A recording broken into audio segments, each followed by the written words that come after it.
Sarah Chen stepped off the military transport helicopter, her boots hitting the concrete landing pad with barely a whisper. The ocean breeze whipped her dark hair across her face as she adjusted the strap of her standard-issue duffel bag.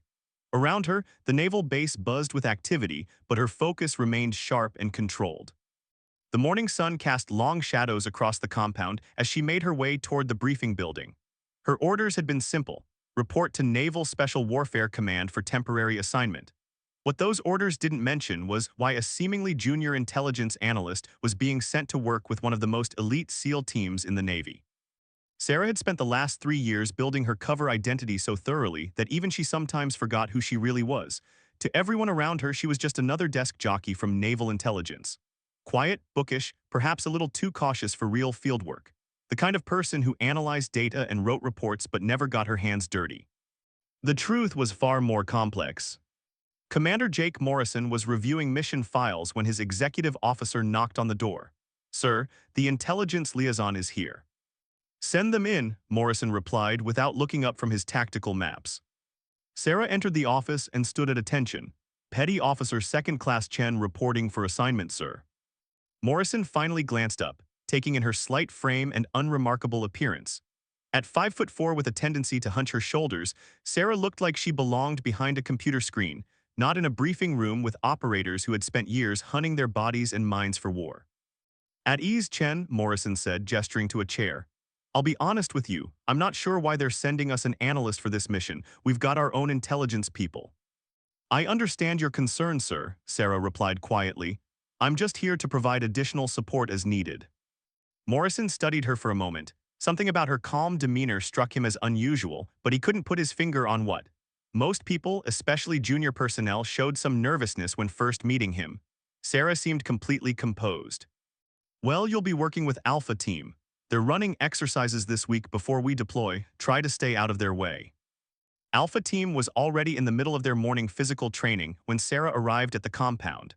The four men moved through their routine with the fluid precision that came from years of working together. Their team leader, Chief Petty Officer Marcus Rodriguez, noticed her first. "Looks like we got a visitor," he called to his teammates.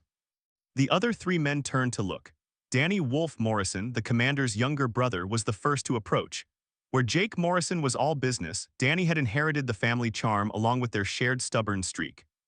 "You must be our new intel person," Danny said with a grin. "I'm Wolf. This is Chief Rodriguez, Petty Officer Jackson, and Petty Officer Kim." Each man nodded in turn. Rodriguez, a 10-year veteran with arms like tree trunks. Jackson, tall and lean with the easy confidence of a natural athlete. Kim, compact and intense, his Korean heritage evident in his features. "Sarah Chen," she replied simply.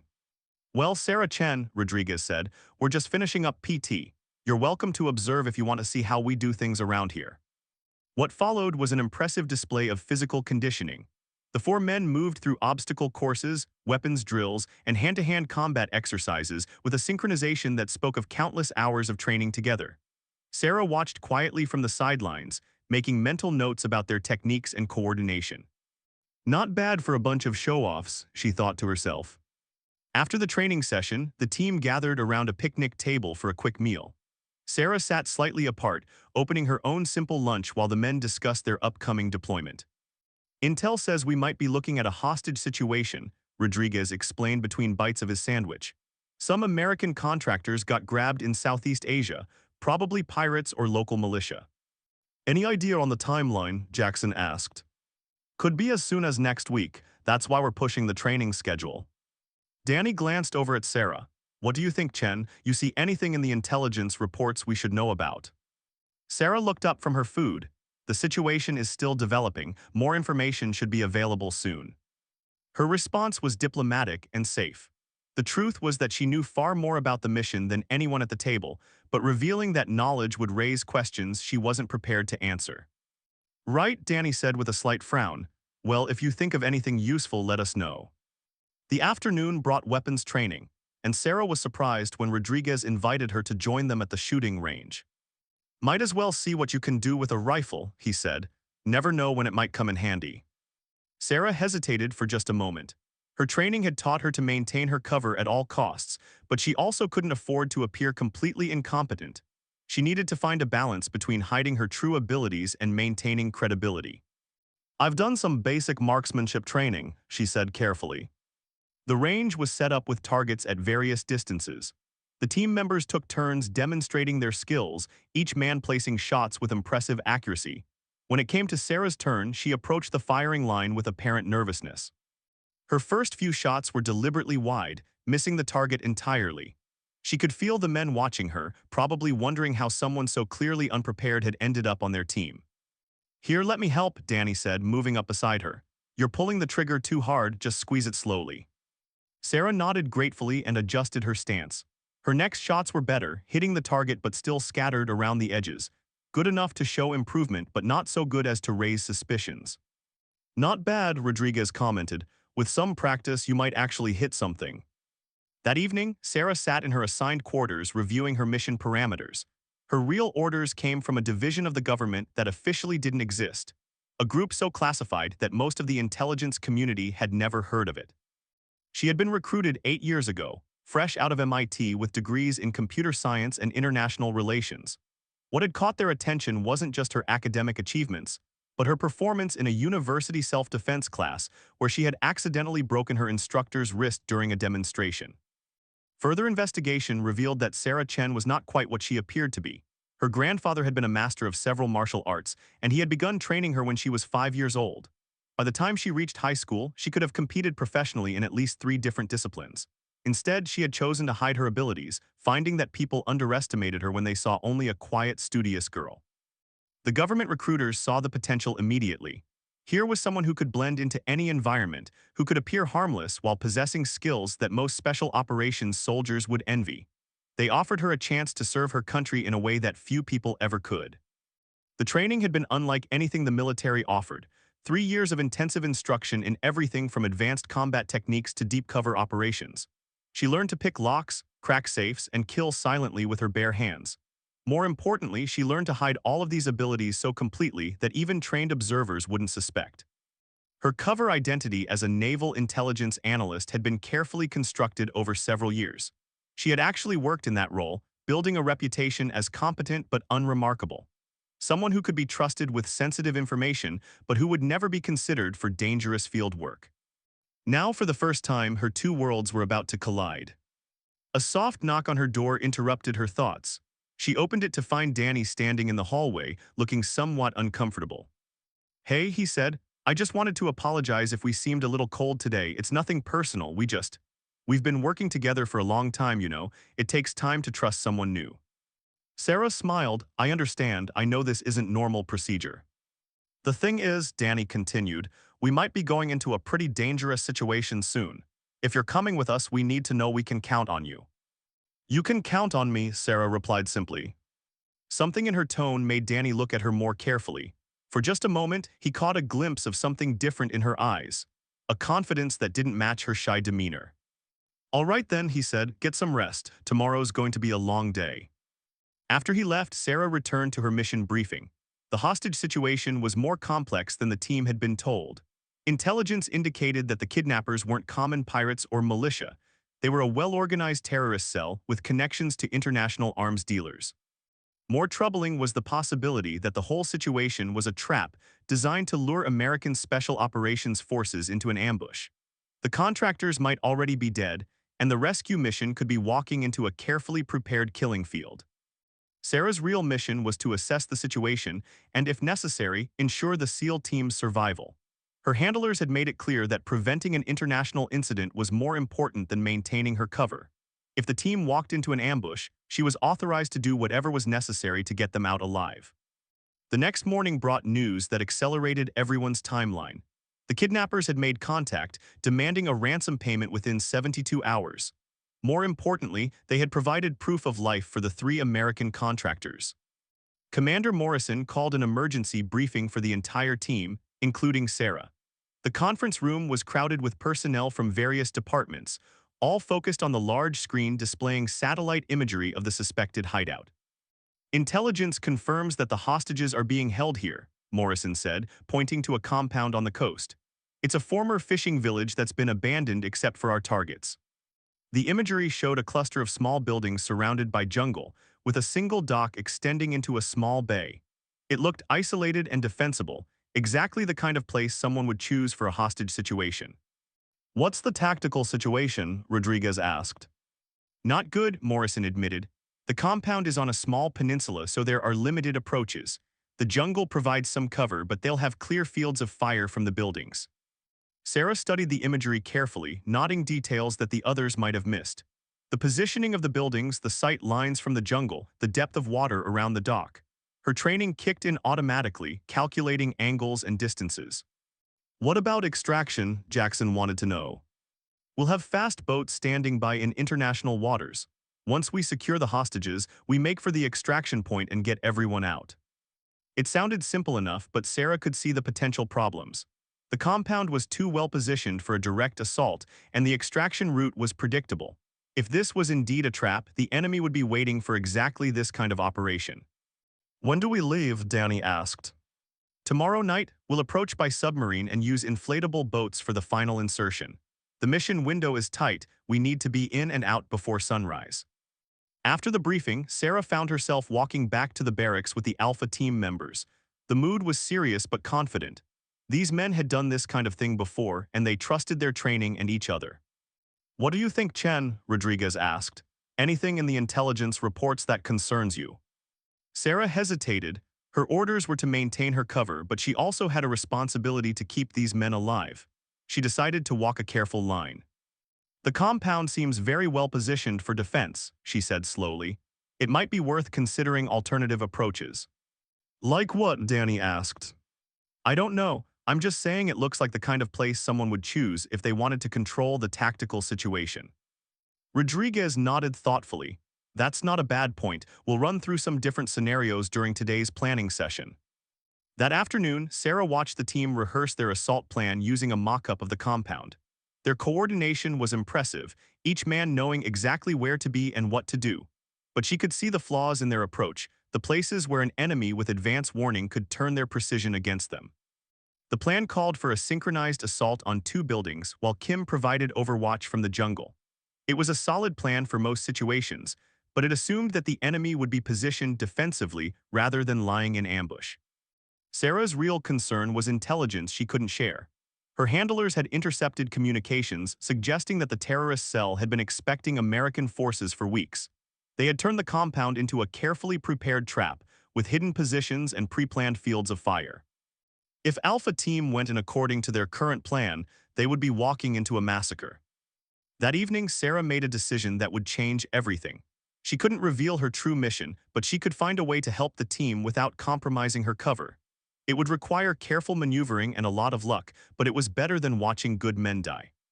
She found Danny cleaning his weapons in the team's prep room. He looked up when she entered, nodding the serious expression on her face. Something wrong, Chen? I've been thinking about tomorrow's mission, she said carefully. I know I'm just the intel person, but something feels off about this whole situation. Danny set down his rifle and gave her his full attention. What do you mean? The timing, the location, even the way the kidnappers made contact. It all seems too convenient, like they want us to come. You think it's a trap? Sarah shrugged, maintaining her uncertain demeanor. I don't know, maybe I'm being paranoid, but what if they're not just holding hostages? What if they're waiting for a rescue attempt? Danny was quiet for a long moment, considering her words. Sarah had touched on something that had been nagging at him as well. The whole situation felt too neat, too predictable. Have you mentioned this to the commander? He asked. I tried, but I don't have any hard evidence, just a feeling. Sometimes feelings are all you have, Danny said. I'll talk to Rodriguez about it. Maybe we can adjust the plan to account for the possibility. Sarah nodded, hoping she had planted the right seeds of doubt. If the team went in expecting an ambush, they would have a much better chance of survival. It wasn't enough to guarantee success, but it was a start. Later that night, she lay in her bunk staring at the ceiling. Tomorrow would be the real test of everything she had trained for. She would have to maintain her cover while secretly protecting the team, all while completing a mission that could prevent an international incident. The quiet analyst they thought they knew would have to become someone else entirely. The question was whether she could do it without getting everyone killed in the process. In the darkness, Sarah Chen smiled grimly. The SEAL team had no idea what they were really taking into battle with them. Tomorrow, they would find out that sometimes the most dangerous weapon is the one nobody sees coming. The submarine's hull groaned softly as it cut through the dark waters 30 miles off the coast.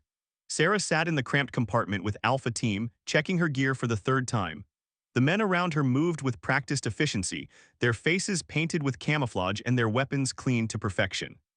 She had managed to convince the team to modify their assault plan based on her concerns about a potential ambush.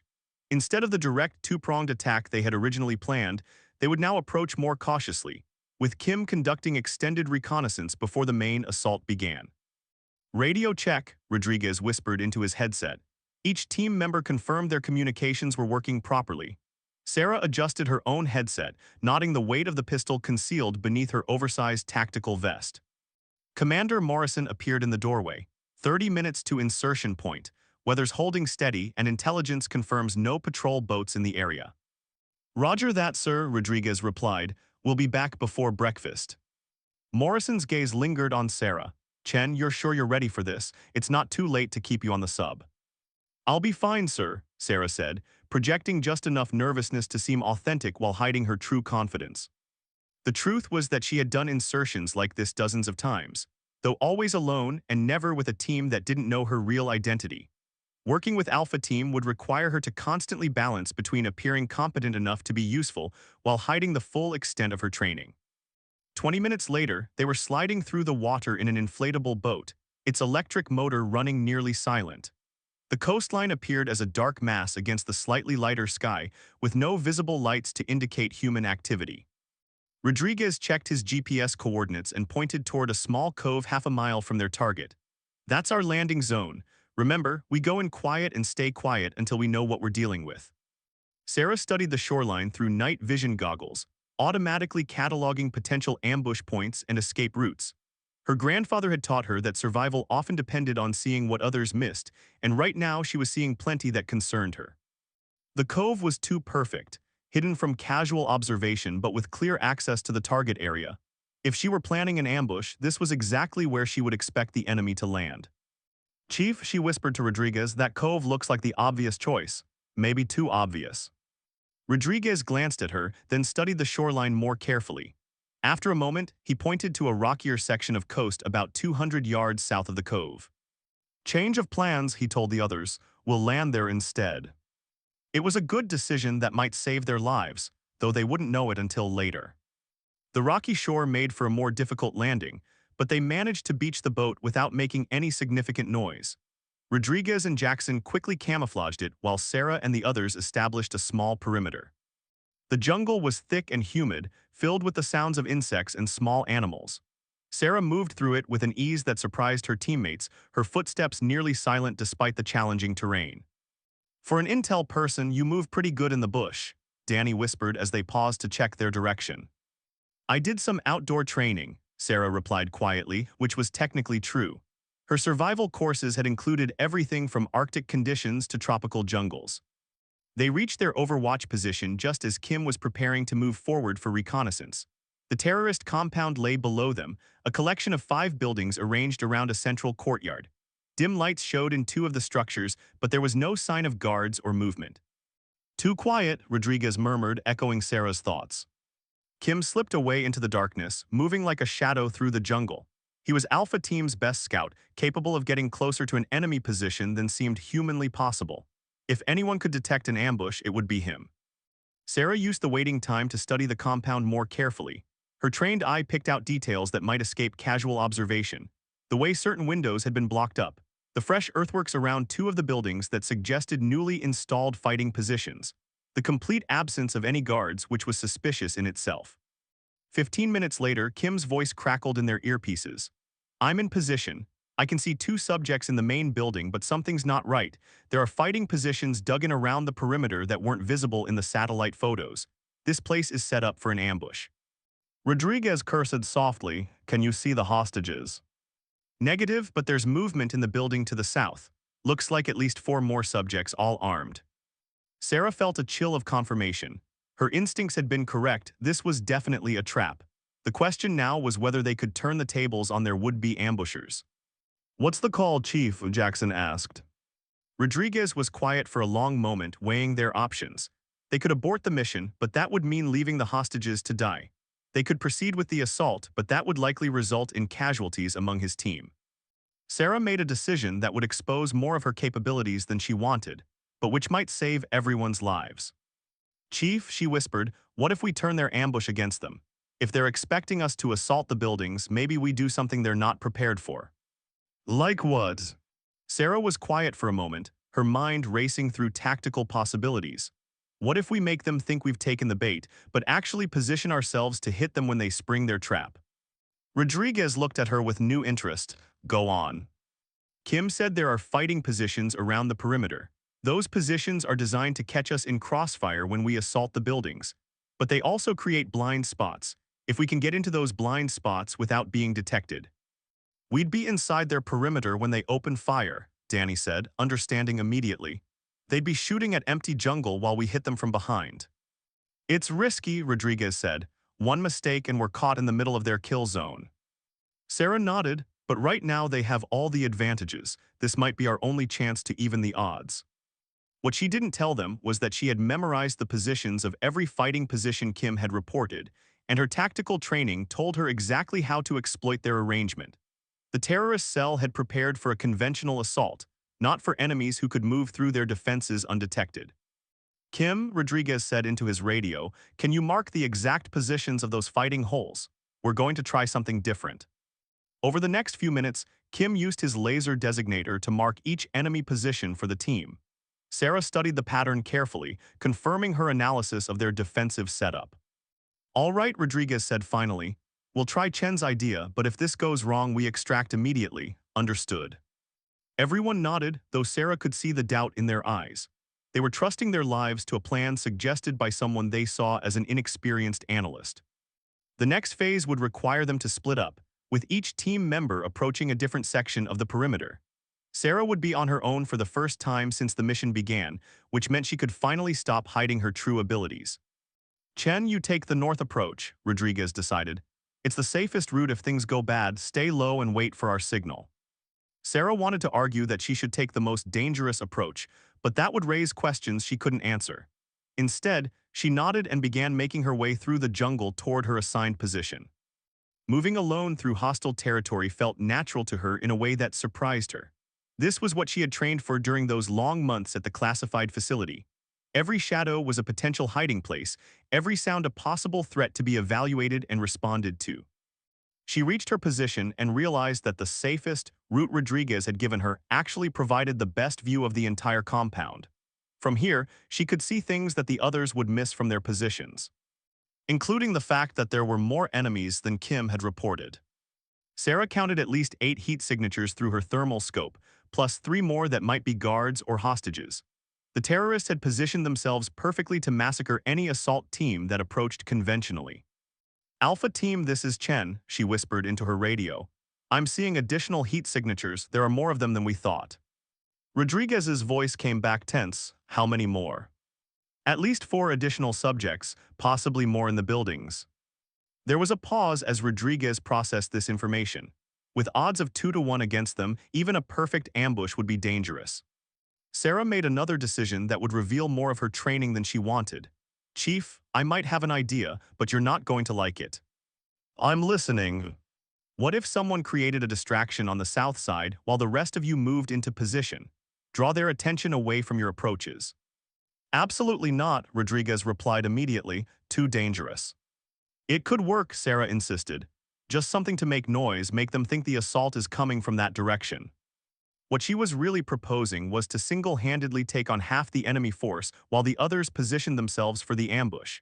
It was exactly the kind of mission she had trained for, but she couldn't tell them that. "Negative, Chen, we stick to the plan." Sarah was about to argue when she saw movement that changed everything. Through her thermal scope, she watched as armed figures began moving toward the cove where they had originally planned to land. The enemy had been watching for their arrival and was now moving to cut off their escape route. "Chief, we've got a problem. Enemy movement toward our original landing zone. They're trying to cut off our extraction." Rodriguez cursed. "How many?" "At least 3, possibly more. They'll have our boats spotted in minutes." The situation was deteriorating rapidly. Not only were they facing a larger enemy force than expected, but their escape route was being compromised. In a few minutes, they would be trapped on the peninsula with overwhelming enemy forces. Sarah made the decision she had been hoping to avoid. It was time to reveal who she really was. "Chief, I need to tell you something," she said quietly. "I'm not exactly who you think I am." "What the hell does that mean?" Rodriguez demanded. "I can handle the distraction, trust me, but I need you to follow my lead for the next few minutes." Before Rodriguez could respond, Sarah was moving. She slipped through the jungle like a ghost, her footsteps silent on the damp ground. Years of training took over as she approached the first enemy position. The terrorist was focused on watching the main approaches to the compound, his attention fixed on the areas where a conventional assault would come from. He never saw the small figure that emerged from the shadows behind him. Sarah's hand closed over his mouth as her knife found the space between his ribs. He died without making a sound, his weapon carefully lowered to prevent any noise. "Chen, report," Rodriguez's voice crackled in her earpiece. "One down," she whispered, moving to the next position. The second position was more challenging. Two men in a reinforced hole, both alert and armed with automatic weapons. Sarah circled around until she was directly behind them, then threw a small stone to distract their attention. When they turned to investigate the noise, she was already moving. A swift strike to the first man's throat silenced him permanently, while her knife found the second before he could raise his weapon. "Two more down," she reported. "Chen, what the hell are you doing out there?" Danny's voice joined the radio conversation. "My job," Sarah replied simply. She was moving toward the third position when everything went wrong. A guard she hadn't spotted emerged from the main building and saw the bodies in the second fighting position. His shout of alarm echoed across the compound, followed immediately by the rattle of automatic weapons fire. The ambush had been triggered, but not in the way anyone had planned. The remaining terrorists opened fire on the jungle, spraying bullets in all directions as they tried to locate the phantom enemy who had killed 3 of their comrades. "All positions go, go, go," Rodriguez shouted. Sarah found herself in the middle of a chaotic firefight, with muzzle flashes lighting up the night and bullets cutting through the air around her. She dove for cover behind a fallen log and assessed the situation. The terrorists were confused and frightened, shooting at shadows while Alpha Team moved into position around them. But there were still too many enemies for 4 men to handle, especially with hostages somewhere in the mix. Time for Sarah to stop pretending to be an analyst. She rose from cover and sprinted toward the main building, moving with a speed and precision that would have stunned anyone who had known her as the quiet intelligence officer. Her pistol appeared in her hand as if by magic, and she put 2 rounds center mass into a terrorist who was reloading his weapon. The man dropped without a sound, his magazine clattering across the wooden porch. Sarah kicked open the door to the main building and found herself face to face with 2 more armed men. They were turning toward her, their weapons coming up, but she was already moving. Her first shot took the man on the left in the chest. Her second shot caught the man on the right in the head as he tried to bring his rifle to bear. Both men fell backward, their weapons unfired. "Building 1 clear," she reported calmly, looking for the hostages. "Chen, how the hell did you?" Rodriguez began. "Questions later, Chief. Right now we need to find those Americans." Sarah moved through the building with practiced efficiency, checking each room for threats or hostages. She found evidence that people had been held here recently: ropes, chains, empty food containers, but no sign of the prisoners themselves. Outside, the firefight was intensifying as Alpha Team engaged the remaining terrorists. Sarah could hear Rodriguez coordinating their movements, using the confusion she had created to press their advantage. "Alpha Team, this is Kim. I've got eyes on 3 subjects moving toward Building 3. Looks like they might be heading for the hostages." Sarah was out the door and moving before Kim finished his transmission. Building 3 was on the far side of the compound, past 2 more terrorist positions that were still active. The first position was a simple matter of approach and elimination. The terrorist was focused on Jackson's position and never saw Sarah coming up behind him. Her knife took him quietly, and she appropriated his automatic rifle. The second position was more challenging: 2 men in a concrete bunker with clear fields of fire and good protection. Sarah would have to be creative. She found a fragmentation grenade on the first terrorist's body and smiled grimly. Her grandfather had taught her that sometimes the old ways were the best ways. Sarah pulled the pin and cooked the grenade for 3 seconds before rolling it into the bunker. The explosion silenced both weapons and eliminated the threat. "Building 3, here I come," she muttered, sprinting across the open ground. She reached the building just as gunfire erupted from inside. Someone was screaming, whether terrorist or hostage, she couldn't tell. Sarah kicked in the door and found herself in the middle of a standoff. Three American contractors were on their knees in the center of the room, their hands zip-tied behind their backs. Two terrorists stood over them, one with a pistol pointed at a hostage's head, the other covering the door with an assault rifle. "Drop your weapon," the first terrorist shouted in accented English.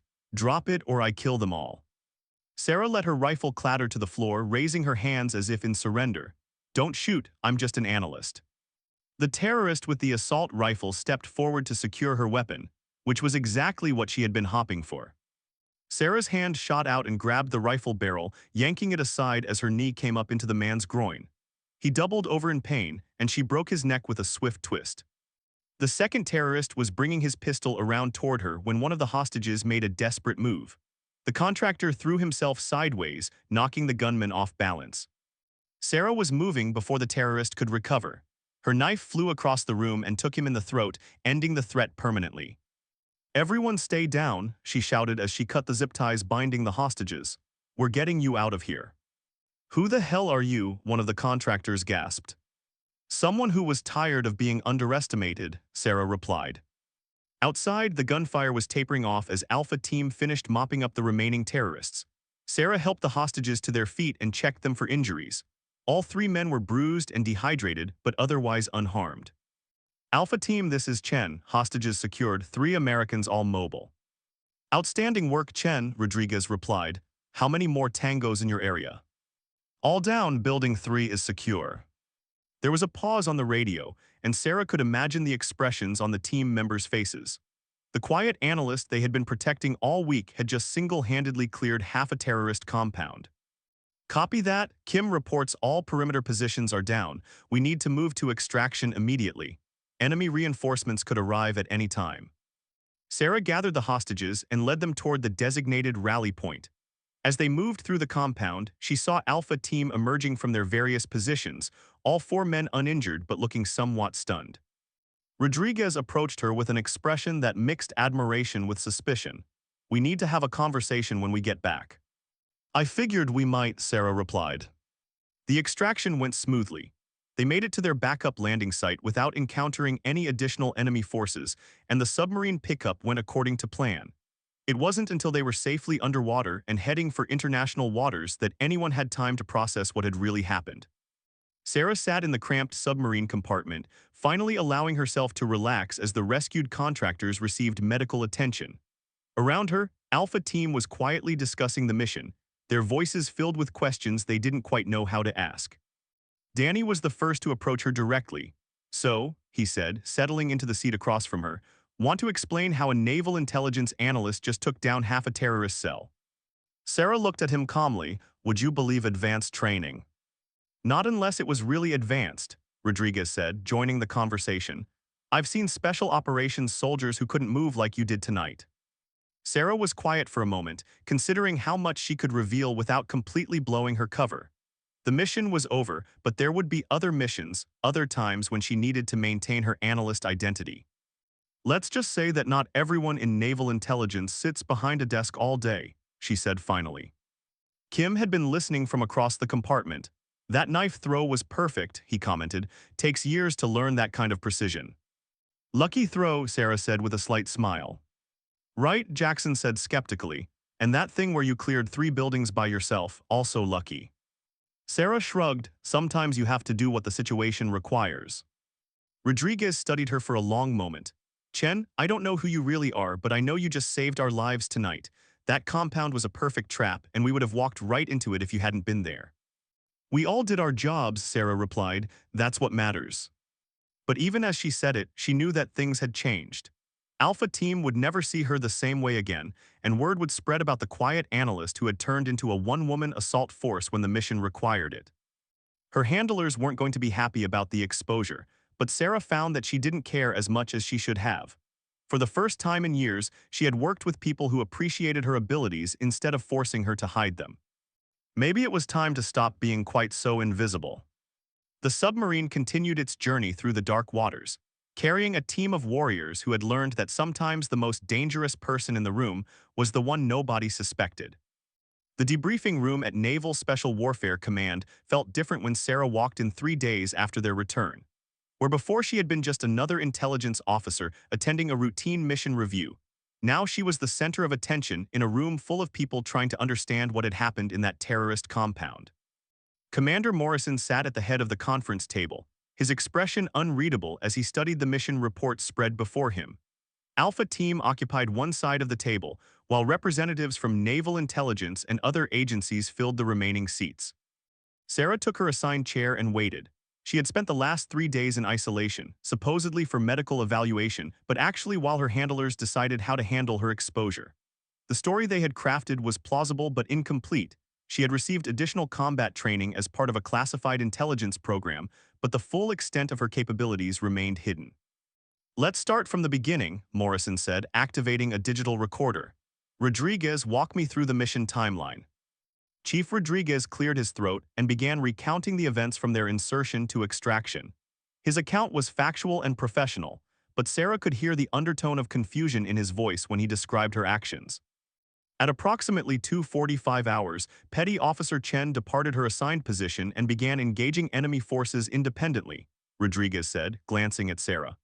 Her actions disrupted the enemy's planned ambush and allowed the team to successfully complete the mission. "Disrupted," Morrison repeated dryly.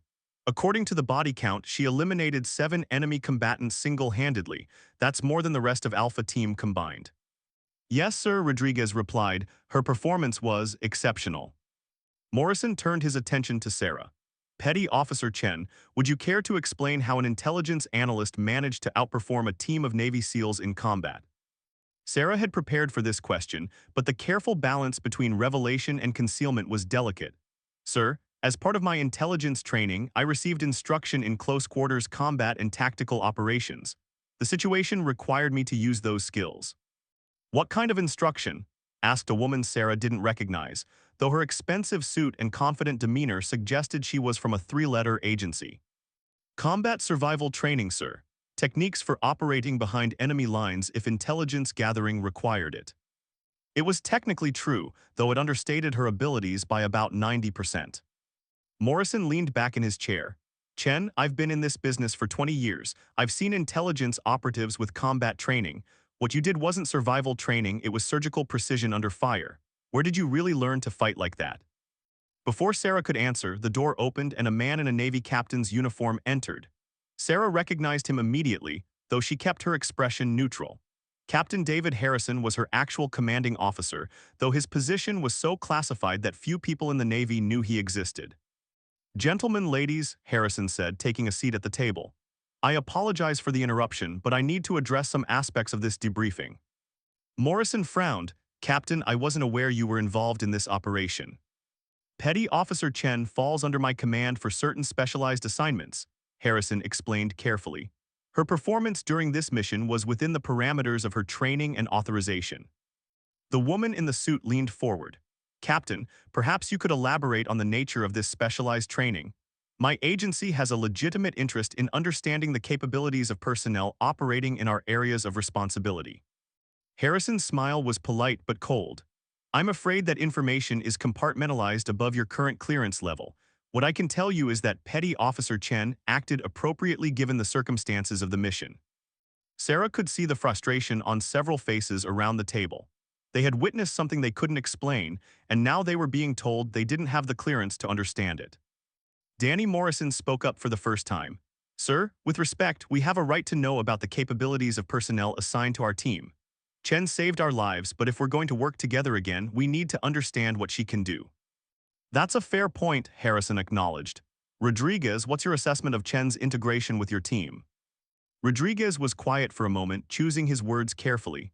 "Sir, her tactical instincts are excellent. She identified the ambush before we walked into it, and her actions during the assault were decisive and effective. From an operational standpoint, she's an asset." "And personally," Harrison prompted. "Honestly, sir, it's going to take some adjustment. We thought we were protecting a desk jockey. Finding out she's more capable than any of us in a firefight, it changes the dynamic." Sarah felt a pang of regret at Rodriguez's words. She had worked hard to build rapport with Alpha Team, and her revelations had complicated those relationships in ways she was still processing. Chen, Morrison said, do you want to continue working with Alpha Team? Because I'll be honest, after reading these reports, I'm inclined to recommend you for advanced training programs that might be better suited to your apparent skills. It was a loaded question.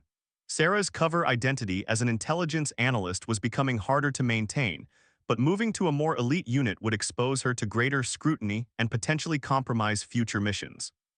I believe I can continue to contribute effectively to Alpha Team's missions, sir, she said carefully. That assumes Alpha Team wants to continue working with you, the woman in the suit interjected. Trust is crucial in special operations. How do your teammates feel about discovering that someone they thought they knew was actually someone else entirely? It was a pointed question designed to drive a wedge between Sarah and the team. Sarah suspected the woman represented an agency that wanted to recruit her for their own purposes. Kim spoke up unexpectedly. Ma'am, with respect, Chen proved herself when it mattered. I don't care what her background is, I care that she had our backs when things went bad. Jackson nodded in agreement. She could have stayed in her position and let us walk into that ambush. Instead, she put herself at risk to save the mission and our lives. That's enough for me. Danny was more conflicted. I appreciate what Chen did, but working with someone whose capabilities you don't understand is dangerous. What if she had gotten herself killed trying to be a hero? We would have lost the element of surprise and gained nothing. But she didn't get herself killed, Rodriguez pointed out, and her actions worked. Sometimes you have to trust your teammates to know what they're capable of. Harrison watched this exchange with interest. Sarah could see him calculating how much he could reveal without compromising operational security. Let me offer some clarity, Harrison said finally. Petty Officer Chen is part of a program that trains intelligence personnel for high-risk assignments. Her combat skills are necessary for the type of work she may be asked to do. What happened during your mission was an example of that training being applied successfully. Morrison wasn't satisfied. Captain, that's fine as far as it goes, but it doesn't address the fundamental issue. If Chen is assigned to my teams, I need to know what she's capable of so I can plan accordingly. Understood, Harrison replied. I can authorize Chen to demonstrate some of her capabilities during training exercises. That should give you a better sense of how to utilize her skills. Sarah kept her expression neutral, but internally she was concerned. Demonstrating her abilities would make maintaining her cover even more difficult, but refusing would raise additional suspicions. The debriefing continued for another hour, covering tactical details and lessons learned from the mission. Eventually, the room began to empty as various officials returned to their respective duties. As the last of the outsiders left, Morrison stood and walked to the window overlooking the training compound. Chen, I want to make something clear. I don't care what alphabet soup agency you really work for or what classified programs you're involved in. My only concern is the safety and effectiveness of my teams. I understand, sir. Do you? Because from where I'm sitting, it looks like my people were used as cover for some kind of intelligence operation. The hostage rescue was real, but I suspect there was more to your mission than providing analytical support. Morrison was perceptive, Sarah realized. He had identified the core truth even without access to classified information. Sir, my primary concern during that mission was the success of the operation and the safety of Alpha Team, she said, which was completely honest. I believe that, Morrison replied. But next time, I'd prefer to know in advance if one of my intelligence officers is actually a one-person special operations unit. After Morrison dismissed the team, Sarah found herself walking across the base with Alpha Team. The dynamic between them had definitely changed, but she was still trying to understand exactly how. So, Danny said as they reached the barracks, want to tell us what you can really do, because I'm pretty sure we only saw the tip of the iceberg. Sarah considered her response carefully. Her handlers had authorized her to reveal some additional capabilities, but she still needed to maintain operational security.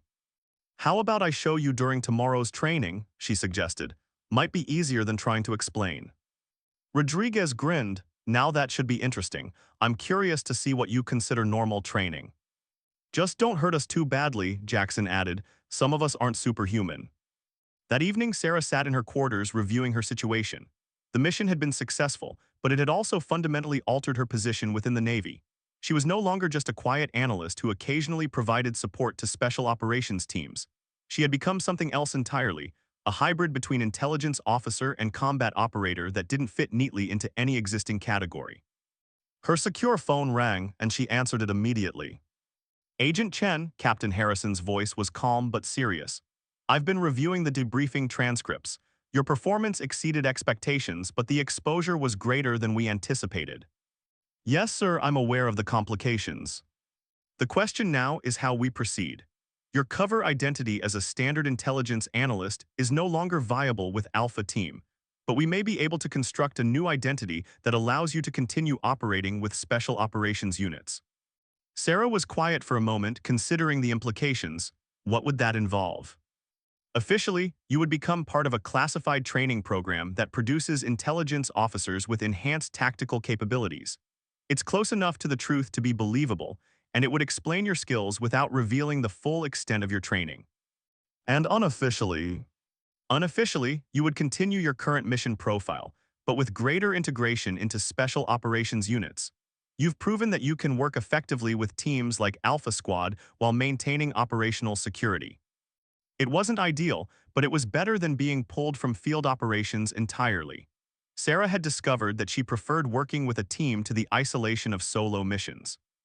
I'm willing to proceed with that arrangement, she said. Good, there's one more thing. The success of this mission has attracted attention from other agencies. You may receive recruitment offers from organizations that believe they can make better use of your talents. Sarah thought about the woman in the expensive suit from the debriefing. Any specific recommendations on how to handle those approaches? Politely decline and report the contacts through normal channels.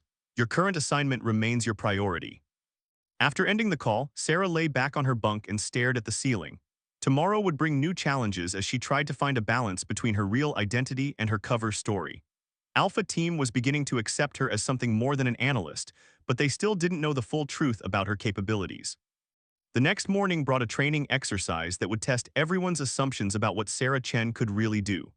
Rodriguez had set up a complex scenario involving hostage rescue, close quarters combat, and tactical movement under fire. All right, Chen, he said as the team gathered around a scale model of the training facility. Time to show us what you've got. We're going to run this exercise with you taking point instead of providing support. Sarah studied the training setup carefully.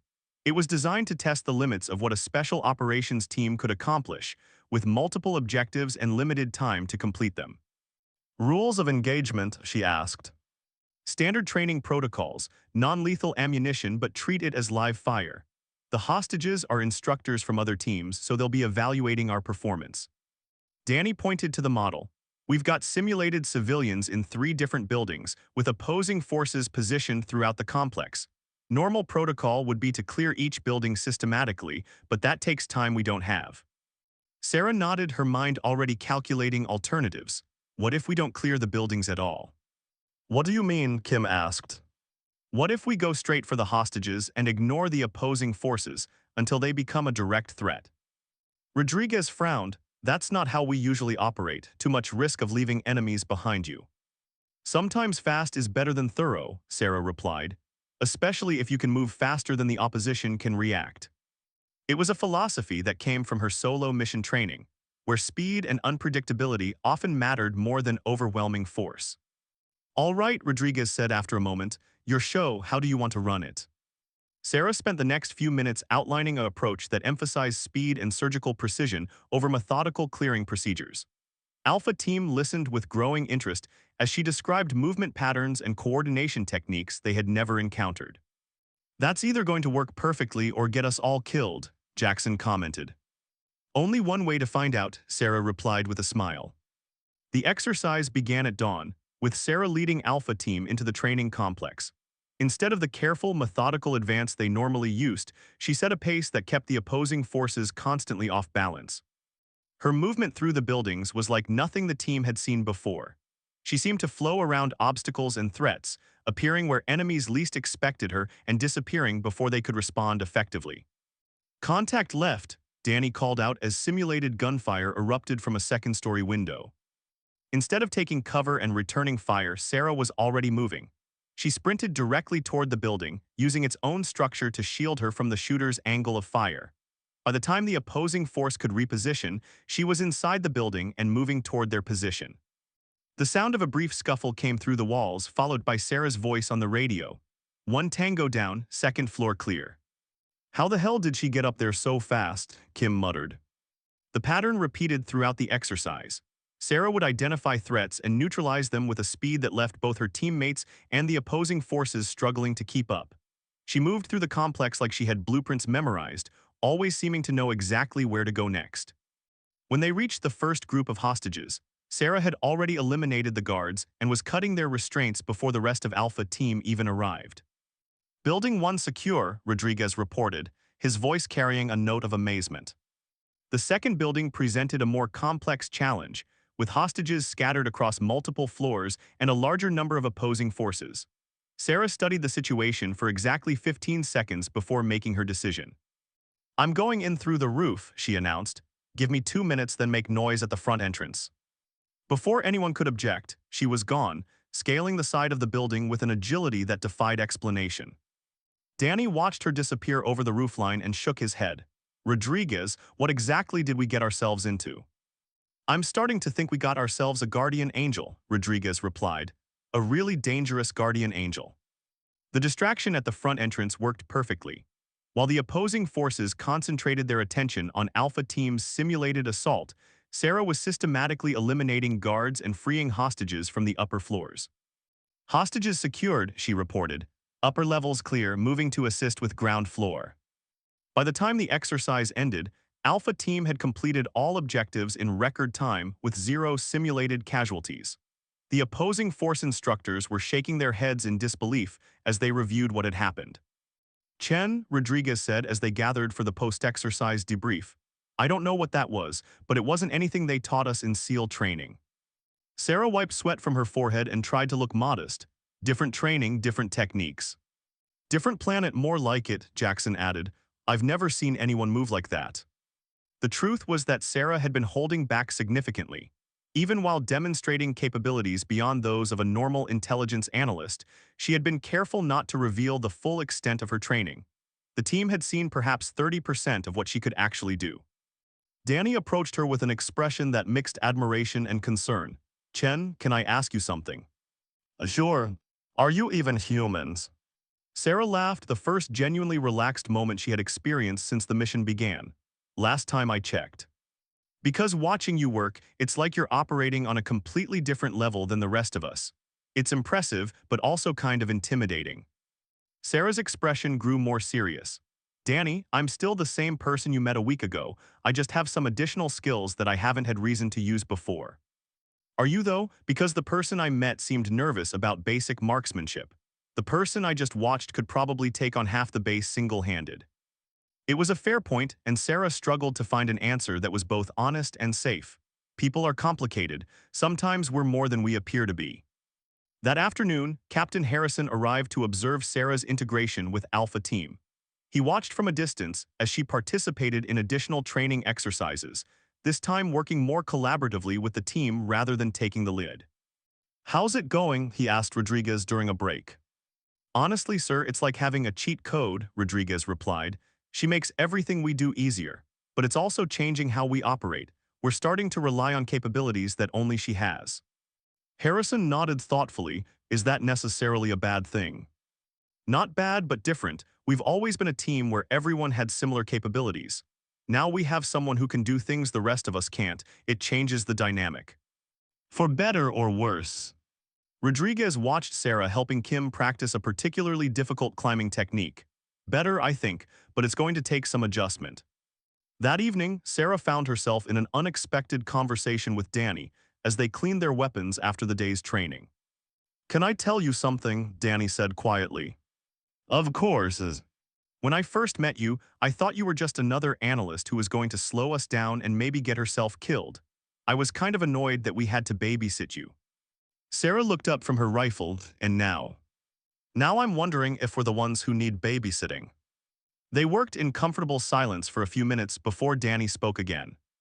"The thing is, I still don't really know who you are. I know what you can do now, but I don't understand where you come from or what you really want." Sarah set down her cleaning kit and looked at him directly. "What I want is to do good work with people I can trust. Everything else is just details." "Is it though? Because those details matter when people are shooting at us." Sarah considered how much she could reveal without violating operational security. "Danny, there are things about my background that I can't discuss, but what I can tell you is that my priority is the success of the team and the safety of everyone on it. That's not going to change. Danny studied her face for a long moment. I believe you, but I also think you're still hiding more than you're revealing. Probably, Sarah admitted, but that doesn't mean you can't trust me. No, Danny said slowly, I guess it doesn't. Later that night, Sarah reported to Captain Harrison's temporary office on the base. He was reviewing mission files when she entered, but he set them aside to give her his full attention. How are you adjusting to the new dynamic? He asked. It's challenging, Sarah admitted. They're good people, but they're struggling to understand how to work with someone whose capabilities they can't fully assess. That's to be expected. The question is whether the arrangement is sustainable long-term. Sarah thought about her conversations with the team members. I think it can work, but it's going to require trust from both sides. They need to trust that I won't withhold information that could affect their safety, and I need to trust that they won't compromise operational security. Harrison nodded. I've been reviewing your performance reports, both from this mission and from previous assignments. You're one of our most effective operatives, but you've always worked alone. How do you feel about team integration? Honestly, I like it. Working with Alpha Team gives me resources and support that I've never had before, and they bring perspectives and skills that complement my training. Even with the complications of maintaining cover. Sarah was quiet for a moment. The cover is becoming less important than the mission effectiveness. If working openly with special operations teams makes me more effective, maybe it's time to adjust the operational model. Harrison leaned back in his chair. That's an interesting perspective, and it aligns with some thinking at higher levels. The nature of our missions is evolving, and maybe our operational methods need to evolve as well. What does that mean practically? It means that your current assignment might become a pilot program for a new approach to intelligence operations. Instead of purely solo missions, we might develop hybrid teams that combine intelligence operatives with special operations units. The idea was intriguing, but Sarah could see potential complications. What about operational security? The more people who know about our capabilities, the greater the risk of exposure. True, but the benefits might outweigh the risks. Your mission success rate with Alpha Team has been exceptional, and the team members are already cleared for classified operations. Sarah nodded slowly. I'd be willing to continue with Alpha Team under those circumstances. Good, because I suspect this won't be the last time we need to combine intelligence gathering with direct action capabilities. As Sarah walked back to her quarters, she reflected on how much her situation had changed in just a few days. She was no longer the invisible analyst watching from the sidelines. She had become an integral part of Alpha Team, even as they struggled to understand exactly who she was. Tomorrow would bring new challenges and new questions. But for the first time in years, Sarah Chen felt like she was exactly where she belonged, working with people who appreciated her abilities and trusted her to watch their backs. The quiet analyst was gone forever. In her place was someone Alpha Team was just beginning to understand, and someone who was just beginning to understand herself. 6 weeks after the hostage rescue mission, Alpha Team received orders for their most challenging assignment yet. Sarah stood in the briefing room at Naval Special Warfare Command, studying satellite imagery that showed a fortified compound deep in hostile territory. This time, there was no pretense about her role. She was listed officially as Special Operations Intelligence Specialist with tactical capabilities. Commander Morrison pointed to the projected map. Intelligence indicates that terrorist leader Hassan al-Rashid is planning a major attack on American interests. He's currently hiding in this compound in the mountains, protected by approximately 40 fighters and natural defensive positions. Chief Rodriguez leaned forward to examine the terrain. That's going to be a tough nut to crack. Single-access road, clear fields of fire, and enough manpower to hold off a much larger force. Which is why this is going to be an unconventional operation, Morrison continued. Instead of a direct assault, you'll infiltrate the area and conduct surveillance until we can identify the best approach. Sarah studied the satellite images more carefully, noting details that military satellites couldn't always capture. The compound was built into the side of a mountain, with buildings constructed to blend into the natural rock formations. It was the kind of place someone chose when they never wanted to be found. Sir, she said, this looks like more than just a hideout. The construction suggests permanent fortification, possibly with underground facilities. If al-Rashid is planning something major, he might be manufacturing weapons or training operatives there. Morrison nodded. That's our concern as well. Initial intelligence suggests this could be a training camp for suicide bombers intended for attacks on American soil. Danny whistled softly. How many people are we talking about potentially? Unknown, but possibly dozens, which is why we need solid intelligence before any direct action is authorized. Kim raised his hand. What's the timeline for intelligence gathering? You'll have 72 hours to assess the situation and report back.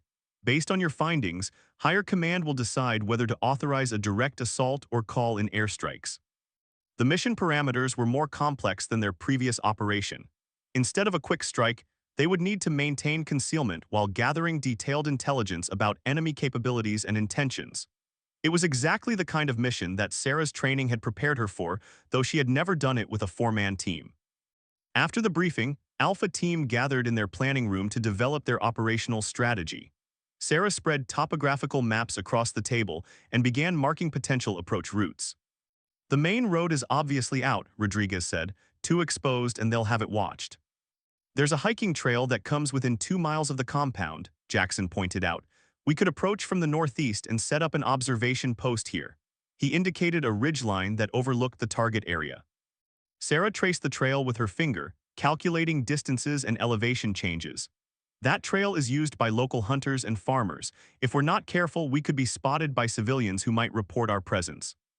Good point, Danny said. What about coming in from the south? The terrain's rougher, but there's less chance of civilian contact. Rougher terrain also means slower movement, Kim observed. If we need to extract quickly, we could find ourselves trapped.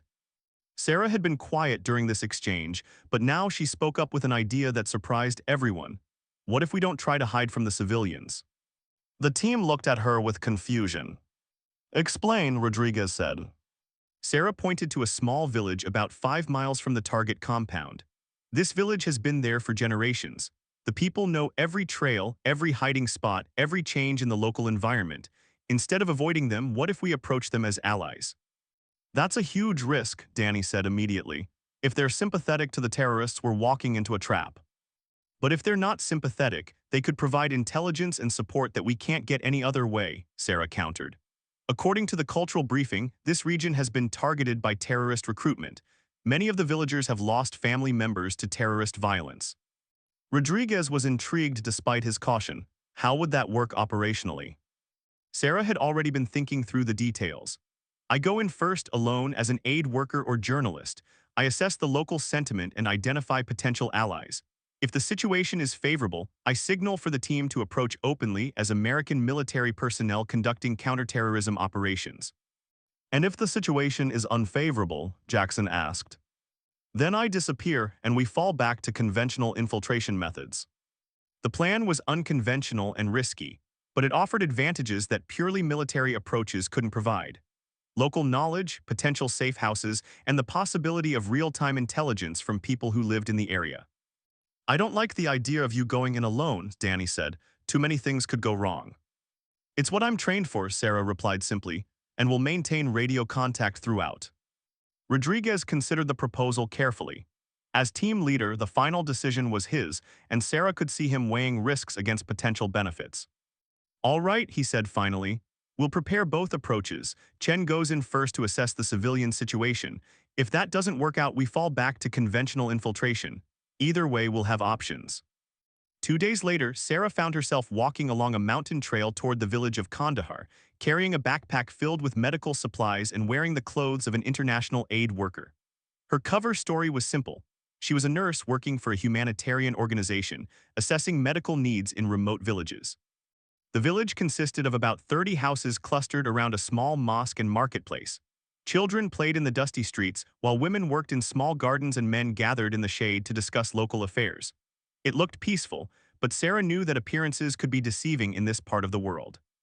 She approached the village elder, an elderly man named Mahmoud who sat outside the mosque reading from a worn book. Sarah spoke to him in his native language, explaining her mission and asking permission to assess the village's medical needs. Mahmoud studied her carefully before responding, "You speak our language well for an American." Sarah smiled. "My grandfather taught me that understanding people begins with understanding their words." "A wise grandfather, what brings you to our remote village? There are larger communities with greater needs closer to the main roads." It was a perceptive question, and Sarah's answer would determine whether her mission succeeded or failed. "I come to places that others overlook. Sometimes the greatest needs are found where no one thinks to look. Mahmoud nodded approvingly. You may stay, my daughter will show you to a place where you can work. Over the next several hours, Sarah provided basic medical care to villagers while carefully gathering information about the surrounding area. The local people were initially cautious, but they gradually warmed to her as word spread about her medical skills. The breakthrough came when she treated a young boy who had been injured by an unexploded mine left behind from an earlier conflict. As Sarah cleaned and bandaged his wounds, the boy's father spoke to her in halting English. The bad men on the mountain, they bring danger to our children. Always the explosions, the guns, we are afraid. Sarah looked up from her work, bad men. The father glanced around nervously before continuing. They come sometimes to our village, take food, take young men. They say they fight for God, but they bring only death. How many of them are theirs? Many, maybe 50, maybe more. They have weapons, vehicles. They build in the old caves where our grandfathers once hid from invaders. This was exactly the kind of intelligence Alpha Team needed, but Sarah had to be careful not to appear too interested. That must be frightening for your families. Very frightening, but what can we do? We are simple people, they have guns. That evening, Mahmoud invited Sarah to share dinner with his family. As they ate by lamplight in his modest home, he spoke more openly about the situation. You are not just a nurse, he said quietly. I have seen many aid workers over the years. You watch everything, you ask careful questions. You are here for another purpose. Sarah set down her food and looked at him directly. Does that concern you? That depends on your true purpose. If you are here to help remove the men who terrorize our village, then you are welcome. If you are here for other reasons. He left the sentence unfinished. Sarah made a decision that went beyond her mission parameters but felt right in the moment. I am here with American soldiers who fight against terrorism. We want to stop the bad men on the mountain. Mahmoud nodded slowly. I thought so. How can we help? We need to know about their numbers, their weapons, their routines. And we need a safe place to observe them without being detected. This can be arranged, but you must promise that innocent people will not be harmed. That is exactly what we're trying to prevent. Mahmoud stood and walked to the window, looking toward the mountain where the terrorist compound was hidden. There is an old watchtower built by the British many years ago. It overlooks their camp but appears abandoned. From there, you could see everything. How do we reach it without being spotted? My nephew will guide you. He knows every path in these mountains, and he has reason to want the bad men gone. They killed his brother last year. Sarah activated her radio and transmitted a coded signal to Alpha Team. Within 6 hours, they had infiltrated the village under cover of darkness and were meeting with the local leaders who had agreed to help. Rodriguez shook hands with Mahmoud while Sarah translated their conversation. Tell him we're grateful for his assistance and that we'll do everything possible to remove the threat to his village. Mahmoud smiled when he heard the translation. Tell your leader that we have waited long for someone strong enough to challenge these men. We will help however we can. The next morning, Mahmoud's nephew, a young man named Rashid, led Alpha Team through mountain trails that didn't appear on any map. Sarah was impressed by his knowledge of the terrain and his ability to move silently through areas that would challenge even experienced special operations soldiers. He's good, Kim commented during a rest break. Moves like he was born in these mountains. He was, Sarah replied. His family has lived here for generations. This is their home and they want to protect it. Rashid led them to the abandoned British watchtower, a stone structure that commanded an excellent view of the terrorist compound while remaining concealed from below. From this vantage point, they could see the full extent of the enemy's operations. Jesus, Danny whispered as he studied the scene through binoculars. It's bigger than the intelligence reports suggested. The compound consisted of multiple buildings connected by tunnels carved into the mountainside. Armed guards patrolled the perimeter, and there was clear evidence of extensive underground construction. Most disturbing were the signs of training activities, obstacle courses, weapons ranges, and what appeared to be mock-ups of American buildings. They're definitely training for attacks on U.S. targets, Rodriguez observed. Look at those building replicas, that's a shopping mall and that looks like a school. Sarah was documenting everything with a high-resolution camera while taking detailed notes about guard rotations and security procedures. I count at least 60 armed individuals, plus an unknown number working in the underground facilities. Any sign of Al-Rashid himself? Jackson asked. Sarah adjusted her telephoto lens and focused on a group of men emerging from the main building. Third man from the left matches the description from his file. Rodriguez studied the target through his scope. That's him, so we know he's here.